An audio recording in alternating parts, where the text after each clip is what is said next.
ऐका कलीचे महिमान असत्यासिरी झाले जन पापा देती अनुमोदन न करती हेळन संतन कलियुगामध्ये दादा एक घटित होईल बहीण भावा दोघा जणांचा विवाह लागेल 7 वर्षाची कन्या दादा भ्रतार मागेल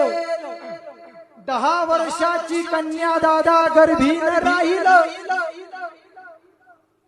ऐका कलियुगाची थोरी पुत्र तो होईल पित्याचा वैरी भ्रतारा सोडून घरोघरी फिरतील नारी ऐसा शकुन ऐका निर्धारी याचं कारण आहे बहीण भावांचा विवाह लागेल 7 वर्षाची मुलगी पती मागल 10 वर्षाची मुलगी गर्भीण राहील हे नाथ महाराजांचं सगुण शकुन निर्गुण निराकार दादा माहुर माझं गाव आणि शकुन सांगावया आले यमाई माझं नाव